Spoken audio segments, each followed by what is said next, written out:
So there's the old saying, I believe it was kind of first brought up in an old Seinfeld episode, but it's taken from reality. Like when people break up, they will say, "It's not you, it's me."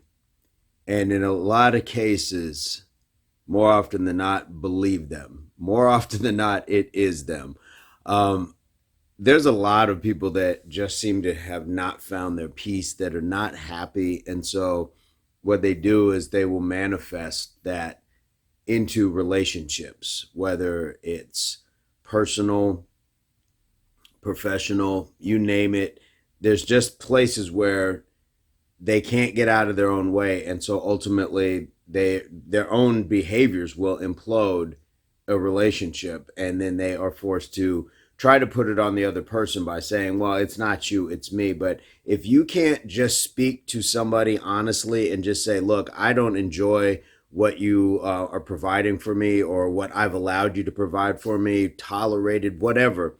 If you can't just be square with somebody, then it is you, because that means you still have work to do to where you can get to the point where you can be honest and open and transparent with somebody, even at risk of, I don't know, hurting their feelings or whatever it is that you are trying to avoid. That's a red flag in itself. It's not the worst red flag, but it does speak to a point where we still need to do our own work rather than just dismiss it and say, whew, got out of that one. What's the bigger picture there? Okay, so you got out of something with somebody, but you were dishonest in leaving if you really felt that it was them. And two, what kind of growth did you get from that? You may have gained a little freedom and quiet and less drama, and those are always good things. So if you're leaving a relationship or you're in a tumultuous one, like I said, personally or professionally, then a lot of times you have to believe when that person says it's not you, it's me. And a lot of times they won't even say it. It will just be through their actions where they are trying to project their unhappiness onto you and making it as if it's your problem. A classic example of this are a lot of the Karens that you see or that you hear about. When people are just complaining about the most minute things, it's not that. That has just been what a lot of other things throughout their day or their lives have brought them to complain about. So now it's just the smallest little things. Most of us aren't that meticulous or expecting people to be that perfect around us, to where a lot of what you see in the way of people complaining online and these viral videos and all that, that's that person. It's not the person they're complaining about, because the person they're complaining about has possibly interacted with them 2-3 minutes at the most before they just completely detonate. Now, short of somebody just physically attacking you, then you respond in such a way. But most of the time, people are already walking into circumstances with a lit fuse.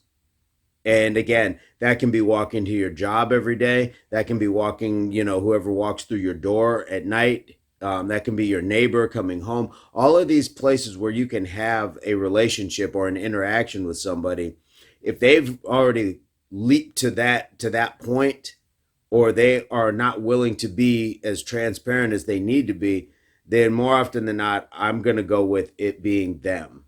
Because there's nothing wrong with telling somebody a truth about themselves and not having to worry about it having a hard repercussion. So that's just my considered thoughts on this. What do you guys think? When somebody says it's not you, it's me, is that a cop out?